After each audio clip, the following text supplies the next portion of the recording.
organizaciones que trabajan en las favelas, organizaciones de comunidades negras, ¿cómo viven, cómo hablan ustedes sobre el tema de la liberalización comercial, capaz sobre el acuerdo Unión Europea-Mercosur? ¿Qué es lo que dicen sobre esos posibles impactos en sus comunidades?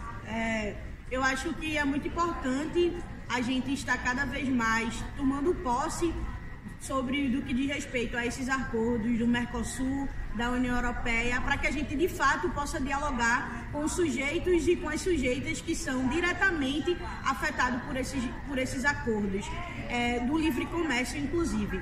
É muito importante a gente racializar esse debate, porque só racializando esse debate a gente vai conseguir gerar transformação dentro dos territórios favelados a nível de outros países, do sul global, da América Latina e de outros continentes. Então é muito mais importante, cada vez mais, que as favelas estejam cientes do livre comércio, porque são nesses territórios que geram e acontecem os maiores impactos no que diz respeito a esse lucro da vida dos nossos corpos.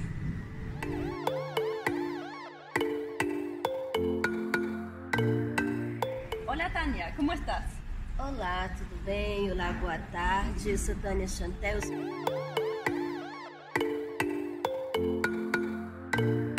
Eu trabalho em uma casa que acolhe mulheres em situação de violência doméstica e familiar, mas também a gente amplia ao nosso trabalho as mulheres ribeirinhas, as mulheres pescadoras, as mulheres extrativistas, que a gente faz toda uma articulação das políticas públicas para que essas mulheres possam ter acesso e garantam o mínimo de vida, de sua coexistência no seu local, nas suas áreas descentralizadas, que são distantes da capital, distante da cidade. Então a gente faz todo esse trabalho com as mulheres ribeirinhas, mulheres pescadoras, as extrativistas, e são inúmeras mulheres que também em seus territórios sofrem a violência do agronegócio, não só a violência física, a violência psicológica, a violência sexual, mas essas mulheres sofrem a dupla violência, que é o avanço dos territórios do agronegócio, né?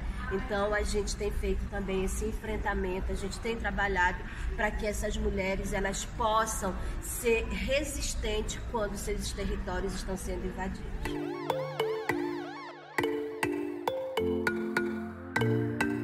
Con respecto a la posible firma del acuerdo entre la Unión Europea y el Mercosur, ¿ustedes cómo lo trabajan? ¿Qué es lo que esperan, temen de una posible entrada en vigor de ese acuerdo?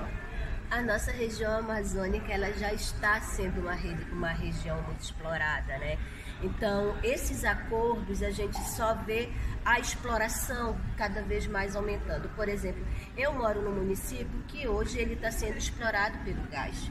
Então, assim, fazer a exploração desse gás nesse território de 3 municípios que fazem parte, por exemplo, nós estamos tendo um índice altíssimo de violência sexual contra adolescentes que estão, sobretudo, tendo seus corpos violados para que garanta, por exemplo, alimentação para suas famílias. Então, o avanço desse tipo de negócio na nossa região, ele não é agora, ele não é presente de agora, ele já é um avanço histórico, só que agora a gente está vendo isso com mais efetividade, tendo uma visibilidade maior. Nós temos projetado, por exemplo, essa região chegar a aproximadamente 5.000 homens. O que é 5.000 homens chegando numa área para estar fazendo exploração de gás? Então, não é só a questão do gás que a gente sofre com isso, mas também os nossos territórios pesqueiros, eles são territórios, sobretudo, que sofrem avanços, né? E aí a gente vê o desequilíbrio também que ocorre proveniente a esse tipo de exploração ambiental, e aí nós estamos sofrendo atualmente a maior estiagem no nosso estado do Amazonas. Os rios, os ribeirinhos que têm uma quantidade de água potável a serviço para garantir a sua existência, hoje os rios praticamente estão todos secos. Tem que estar fazendo mutirão para garantir água potável para esses ribeirinhos.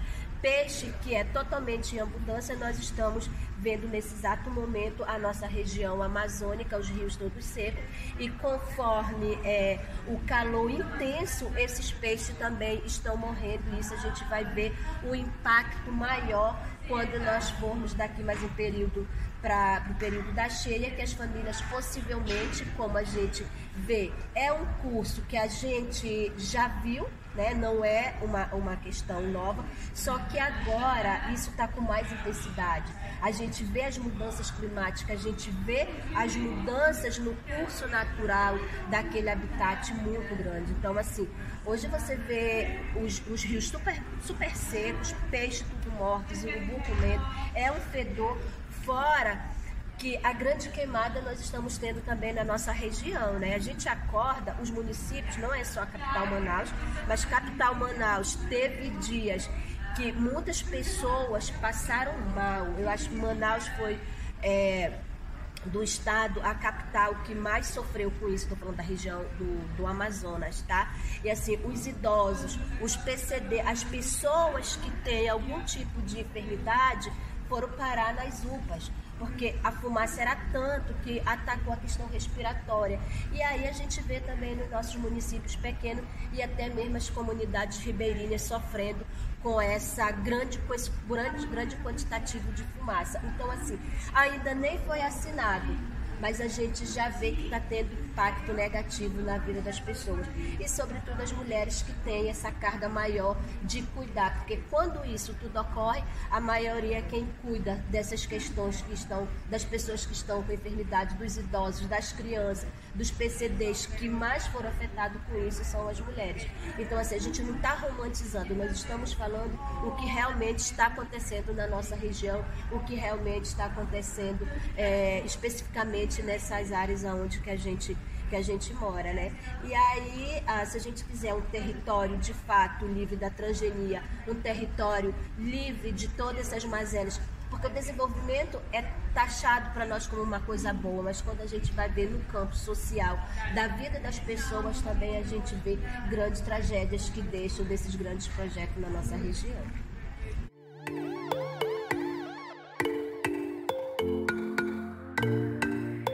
Entonces podemos concluir más monocultivos, más fumigación, más cambio climático con todos sus... Eu lembro que quando eu morava diretamente na área rural, eu, meu pai e minha mãe, meus irmãos, que eu morei até ser jovem na área rural, a gente ia para a roça 6 da manhã e vinha meio-dia tranquilamente. Hoje, meu pai permanece na roça, ele tem que sair 5 da manhã, quando é 9 horas ele tem que voltar, porque o calor está intenso demais. A gente é como se o sol, a gente diz que no Amazonas o sol está para uma pessoa, é como se os raios ultrapassasse a nossa pele e queimasse o sangue, queimasse os ossos. Então é isso que nós estamos sofrendo hoje. E à tarde tem que deixar o sol baixar mais para poder as pessoas voltarem. Então quem trabalha na agricultura está sofrendo grandes impactos com o calor. E isso é proveniente da forma mal utilizada que está sendo dos recursos naturais. A gente precisa fazer com que o desenvolvimento é importante, mas de que forma esse desenvolvimento chegue, mas as pessoas possam aprender a coexistir também na nossa região amazônica, porque não sabe conviver. Eu acho que o Nordeste tem uma experiência bem interessante, que é convivência com o semiárido brasileiro.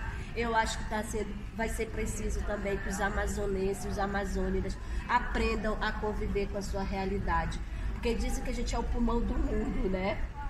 Mas do jeito que nós estamos hoje, eu acho que nós não vamos salvar o mundo, nós vamos salvar nem as pessoas que moram na região. E tem muita política pública investida, o governo tem investido muito, só que eu acho que não está sendo um investimento correto, porque se tivesse a gente não estava sofrendo toda essa desestrutura ambiental que nós estamos sofrendo.